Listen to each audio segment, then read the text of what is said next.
What is up, guys? It is the Bluebloods here, and we got one of the best backs in the SWAC on the show today, man. Stadford Anderson, Alcorn State running back, former Northwestern State running back, man. This guy was one of the top rushers in the SWAC this year, helped Alcorn, you know, get right back up there in the top of the SWAC standings after taking their year off, man. So, Stadford, thank you for coming on the show, man.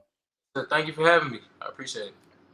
Absolutely. So we got to let's go way back. I know you graduated, headed to the NFL draft, but let's get back to high school Stadford Anderson, man. What was your recruiting process like? Who was recruiting you the hardest?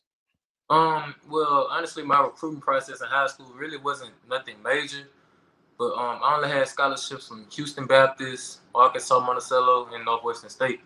Um, I mean, I feel like I should have had better, more noticeability, like more spotlight on myself. But I mean, I didn't really go to a big high school. I went to Glen Oaks High in Baton Rouge.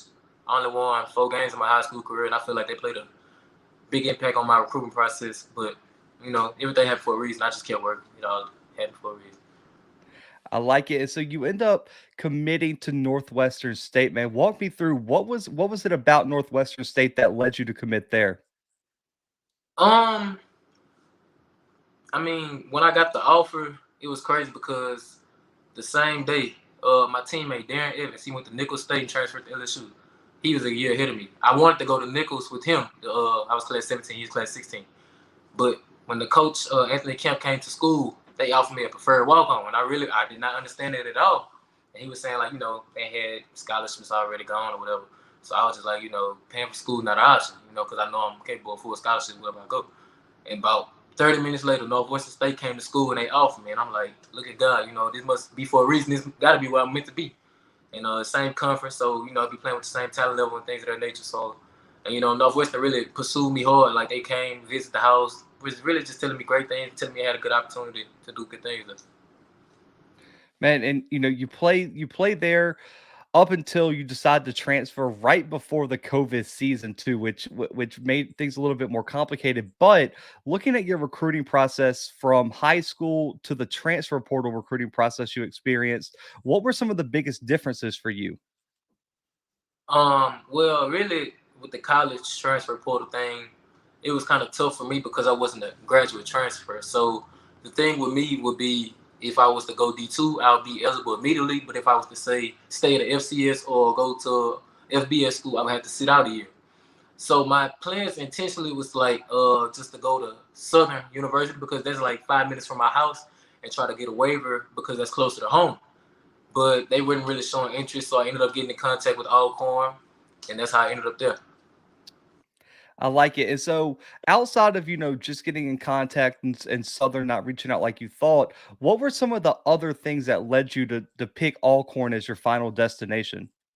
I mean, I really didn't know much about Alcorn, but like, as the coach, as I got in contact with the coaches, I started doing research on Alcorn. I seen like they had a lot of great running backs within the past recent years. Like it wasn't no old news. It was like a year ago, year before that. So it's like, okay, like it's going good from the running back position. And I'm like, I know I could do it. You know what I'm saying? I always knew what I was capable of, and I'm like, I feel like I can go here and do some great things here.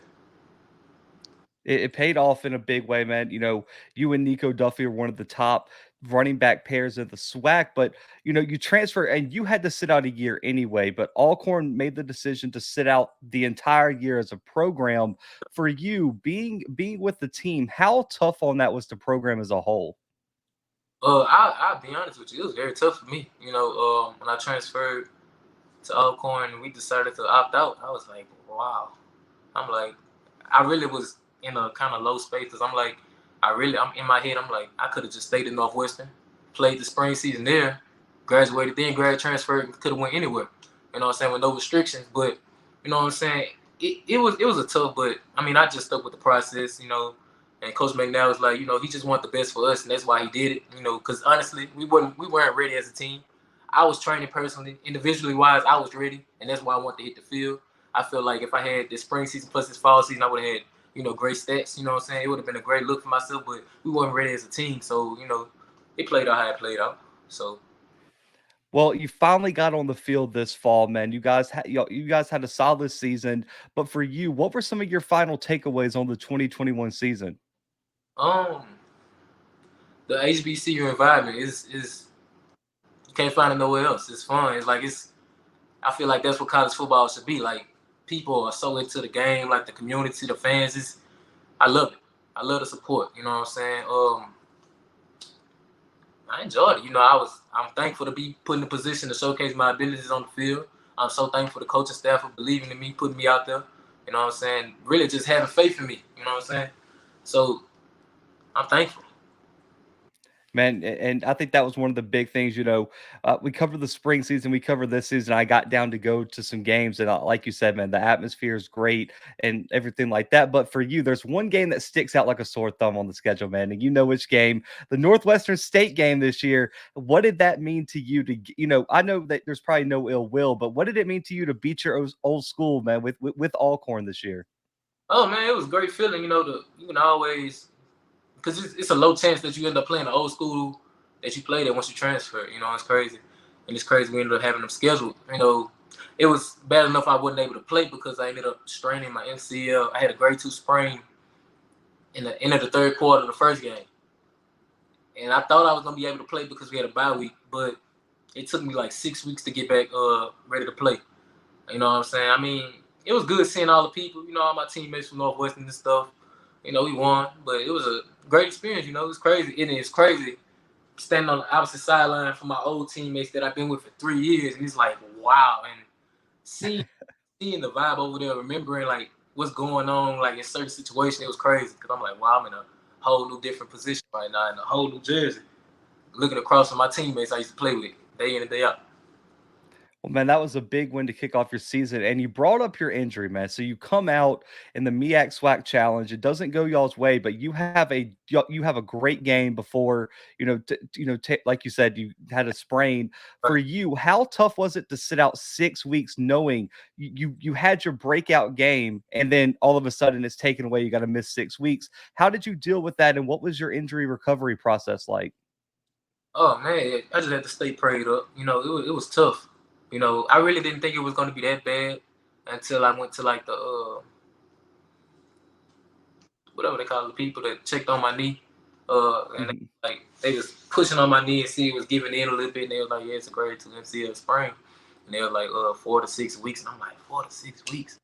I'm like, why? After my first game, it's crazy how I'm finna be set back again. But what I'm saying, I didn't been set back and put in the back seat so many times in my life. It really didn't affect me because it felt like I've been in this situation before. You know what I'm saying? I feel like I'm built for this.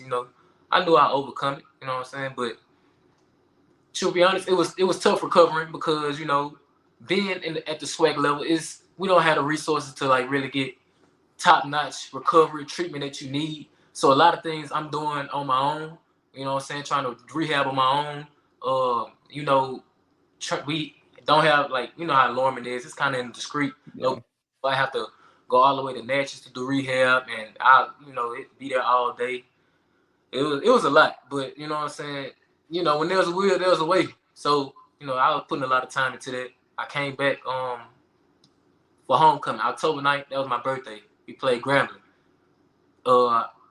Truth be told, I wasn't ready to play. Coaches was asking me, was I ready? Was I ready? I was feeling good. Like, I could do drills and stuff, but live action, me going full speed, I wasn't ready. I might have ran for like 45 yards that game, but I started cramping up bad. I wasn't back in shape. I wasn't back in shape at all, but I just wanted to get back out there. I was ready because I was so, just eager and confident in myself, and I knew what I could do, especially just sitting back watching film and knowing the game and seeing the opportunities I would have being out on the field.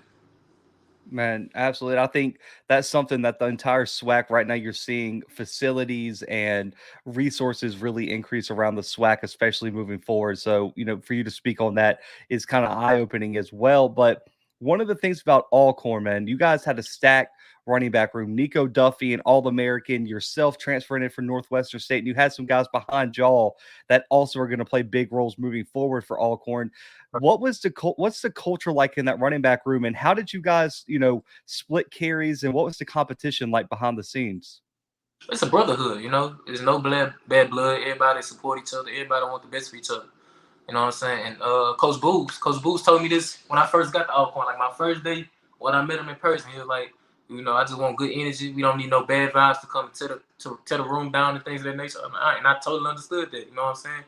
And when I got there, you know, I met with the guys. We all like, you know, as we were together so much, we gradually started coming closer together. You know what I'm saying? All of my brothers, we real good. No bad blood. It's all love for everybody in that room. You know what I'm saying? I'm grateful. Um, Thankful. Hey man, competition, pays off on Saturdays during the week, so always a great thing. But one of the legendary names around Alcorn is the McNair name. I mean, and for multiple reasons. But head coach Fred McNair has won at the highest level in the SWAC, has been to the top of the mountain. For you, what is he like behind the scenes? And for you, what makes him such a special, successful coach? He cares about you like no other. You know what I'm saying? He really only wants the best for us as a whole team. You know what I'm saying? He looks out for us like it's like he's like a father away from home. You know what I'm saying? He cares. And he really wants the best for us. And he does it. He did a lot of stuff at Alcorn. Even though I was only there for that short little term, like he really put it all on the line for us because there was a lot of stuff going on at Alcorn. You know what I'm saying? He stood up for us in a major way. Oh man, I'm glad you said that because there was a lot of, I mean, the whole saga this year with the training tables and things like that. Man, he was, like you said, he was an advocate for you guys, and I think that showed what type of person he was. But let's take you back to freshman year, man. The Stadford Anderson who stepped on campus at Northwestern State. Compare him to the Stadford Anderson I'm talking to now. How has your game on the field evolved over these, 4 or 5 years? Honestly, I could say I'm a running back now. You know, I thought I was a running back then, but I feel like I'm a true running back now. See, back then, as a freshman, I was just a true athlete. You know what I'm saying? I really didn't.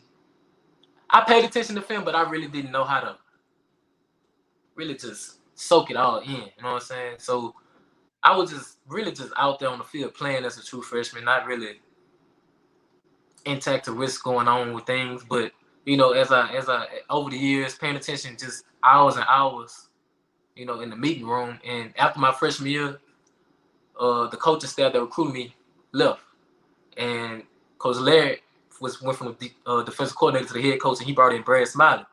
And Brad Smiley was actually the running back coach. So who was the offensive coordinator? So I'm meeting with the offensive coordinator day in and day out, multiple times a day. And and I'm starting to understand it running back from a whole different perspective because he's showing things of why does the running back do this and what the quarterback is reading. So now I'm seeing things from like a overall perspective of offense rather than just running back's perspective. So that really opened my eyes up. So like I understand the reads, who's reading what, and if I get it, why? Because he's removing from this place and things of that nature. Why do I need to get to my swing and so much amount of time to open up the curl, things of that nature. Just seeing things from a different perspective. And Coach Gerald House, my late running back coach, he ended up passing away. He taught me the game. Like I ain't gonna lie, I really thought that he was teaching me stuff I didn't need to know because we really didn't even focus on running back stuff. We talking about the O-line and the different fronts and stuff. And that's really what brought my game, my knowledge level to a whole nother level because I started to understand blocking schemes and who's gonna do what. And when you playing running back and who's supposed to do what, pre-snap you should know what things gonna hit at. You know what I'm saying? I feel like that puts me at another level because me knowing the game and seeing the fronts and seeing different movements and stuff, I know what things gonna go and I already have a predetermined destination I feel like I go to. I love how you said that. As a former O lineman, I love a running back that knows where to go because there's nothing worse as an O lineman than blocking it up and Yeah. getting your back ran into and you got bruises the next day. You're like the hole is right to your left, man, right there. You hit the wrong one. But for you, man, let's get to know you a bit as a player. Which NFL player do you think your game models the most? Um, Growing up, I used to love watching Arian Foster. I used to love the way like he used to high step with the long stride. I feel like that's kind of how I run now. But my game is more of like a Joe Mixon type. I can do it all. You know what I'm saying? I'm big. I'm like 225 right now. I'm agile. I can move with little guys. You know what I'm saying? Like I'm quick. Like I'm very light on my feet. You know what I'm saying? I have a couple runs that I probably posted on Twitter tonight. I got a couple runs that are like exactly like the same exact move, cuts, and everything as Joe Mixon. I was just like, wow. As I put it together, I'm like, this the same exact move, the same everything, like same flow. I'm just like, it's just crazy how it played out. But I love the way he plays. I love the game and the way he moves at his size. Oh man, I like it. I saw Joe Mixon play at Oklahoma man, that kid a different level of athlete, like you said. And I know every athlete's different. You can have the very superstitious athlete that has to wear the exact same thing, do the same thing every day, and some people just go out there and play. For you, what is your pregame routine to get ready to go out there and put on the show that you do? I mean, I really don't have nothing special. I just have my headphones on, playing my little music. Uh, make sure my hips loose. I make sure I gotta have my spec. That's one thing I gotta have. I gotta have me some flex tape. I don't want to get spatted with no tape that don't bend. I need some flexible tape because I really don't like taking my ankles. I'd rather just spat heavy because I can have range of motion in my foot. But other than that, I mean, that's about it. And make sure that's it. I like it. I like it. Very simple to the point. Just go out there and play, man. But let put you in the situation, man. You hit the hole. It's you versus a linebacker, one on one in the open field. What's the number one mistake they can make against you? Anything. You come too hard out of control, I make you miss. You hesitate with me, I run you over. You dive at the ground, I jump over you. It's a lose-lose situation, truth be told. I love it, man. I love the like you said. If you find me in open field, it's just a bad day for you. All the way around, man. You're gonna be able to highlight tape, and you'll see some guys on them highlights that Stadford said he's gonna post tonight. There were some big runs this season, man. But I know defensive players are the worst trash talkers on the field all the time, especially DBs. But for you, are you a big trash talker during the game? Nah, truth be told, not really. Cause I know when I get to yelling and stuff, they burn my energy. I need to preserve it.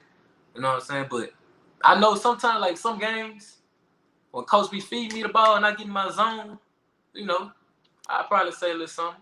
Like when ain't nothing like feeling like you unstoppable. Once you feel like you unstoppable, can't nobody stop you. I mean, you might as well let it out. Don't hold back at that point. So my teammates know. You know what I'm saying? I'm not the one that's gonna be, all pregame leading up to the week, all on social. I ain't none of that. I just show up Saturday. You know what I'm saying? Because I didn't put in the work during the week and everybody know it. Oh man, I like it. So you're not the trash talker. Who on Alcorn's the biggest trash talker? Wanye Morris, right tackle. You see him on film while Felix Harper is in his calling out his case. He'll be pointing at the defensive end, talking to him in his own world, just looking at the person in front of him talking. And all in pregame, he's with it. Postgame, whenever. I love it. Hey, offensive linemen don't get enough credit for how much we trash talk, man. In the trenches, it can get, I guess, a little emotional in there, man. But for you, looking back in your career, man, this can go back to Northwestern State, high school, at Alcorn. Who is the best defensive player you've ever faced? So, at Northwestern, we did play a couple big games now. So, I played against Texas A&M. I played against LSU, 2019 LSU national champions. Oh man. Uh, I'd probably say in the Southland Conference, I'd probably say PJ Hall from Sam Houston State. Him and I forgot it was another D lineman from Stephen F. Austin. He ended up getting drafted by the Rams a couple years ago. I forgot his name, but I remember those two dudes for sure. Like they disrupted the whole. Like, dudes are different type of creature. Oh yeah, man. But this year that I faced, best defensive player, I'd probably say Dumas from Prairie View. Jason Dumas, I believe. He's number one. I don't know. I don't think he had like a big game, like stat wise, like tackles for loss and things like that. But he altered a lot of runs. Like, I remember we was running like a counter play. He ran past, like he swim moved the guard and cross face with the pulling tight end, and I had to cut it all the way back into like the unblocked D end. I was like, he was there before I even had the ball. It was like crazy. He moved quick. Oh man, yeah. Dumas is on a whole nother level. There's a reason why he was first team all SWAC. I mean, the guy is a baller, man. But for you, I know Alcorn State has a great environment, but outside of Alcorn, who had the best environment this year? Southern University. Ooh. Oh well, You know what? I like Southern University over Jackson State University. The Jackson State game was packed. It might have had with like 60,000 people. Yeah. But vibe in Baton Rouge, that's where I'm from. The vibe in Baton Rouge, I love it though. Well, that's just what I like. They playing the music. It's turned, everybody dancing, doing their thing. I loved it. We came up short, but it was turned. It was a beautiful environment, I must say. I like it, hey, man. Mumford's a different type of place, but you're headed to the NFL draft now, man. And I cover in the entirety of FCS, and we know the narrative. Everyone gets overlooked at the FCS level. For you, what is your response to people who may overlook you as a running back for playing at the FCS level? Just pay attention to detail. Like, watch the film and pay attention to detail, the small things. Like, I understand, like, if you look at my numbers over my career, it might not be nothing like, oh man, he's dominating. But if you look at the film, the things that you look for a running back, I do all of it. I make people miss. I hit the hole hard. I find holes when things aren't blocked. And that's the thing about me that pretty much no other running back does, because they have an O-line that just creates seams, and they just have to run straight line seams. Nobody is jump cutting 2-3 times, spinning in the hole for one play just for a gain of 4. You know what I'm saying? And the things I do are very overlooked because it isn't just he broke it for 80 yards. You got to look at that. Because think about it. If people are putting the league now with the film that they have, just running straight line speed, not really knowing how to maneuver. See, when you out there with a bunch of grown men, man, you got to know how to make stuff happen. I can make it happen. Like, and that's just the honest truth. Pay attention to film. Seriously. I love it, man. And listen, you put enough film on tape this year that, and I've said on my show all through the season, man, when Alcorn middle of the season, because they didn't release any injury reports on you. I was like, I don't know where Stadford Anderson is, but if he ain't on the field, I'm gonna be upset because there was a time where I was like, they got to run the football, and this guy's got to get it. I think you would have had 1,000 yards without the injury. That's just my opinion. I said that on the show before. But last question here, man. If an NFL franchise asks you what they're going to get in Stadford Anderson if they draft you in April, what do you tell them? Yeah, get a guy that's going to do whatever it takes, to make the active roster. I'm going to bring positivity to the city. You know what I'm saying? I want to impact more than just the football scene. I want to impact, the city, the youth, the environment, things like that nature. I just want to be an impact all around. You know what I'm saying? But, of course, I want to bring what I do to the table on the football field, from playing running back position to even if they need me on special team, I'm down to do it up. Oh man, I love it, and man, I'll be rooting for you throughout the entire draft process, man. I can't wait to see you on the roster and see what you do, man. Congratulations on a great year at Alcorn too, man. But this is all about promoting the players, supporting you guys. So let people know where they can support you. They can find you on social media, man, and any and all shout outs or plugs you want to give, man. This time is yours. On social media, my name is at IMSHOWCUHH. I'm Shoka. I go by Show. That's been my name since middle school. That's what most people know me from, around from Baton Rouge to Natchitoches to wherever we cross paths in life. Same on Twitter and things of that nature. But shout out my family. You know what I'm saying? Shout out to the coaches who've invested in me over the years. Shout out to everybody that's down with me. I appreciate you. Man, I love it. And guys, make sure to go follow Stadford on all social media, man. Follow his journey to the NFL draft. And like I said, man, we got to draft more FCS players. So this guy should be on the roster come April, man. Well, congratulations again, man. Guys, but for Stadford, myself, and the Bluebloods, we are out for right now. Thank you.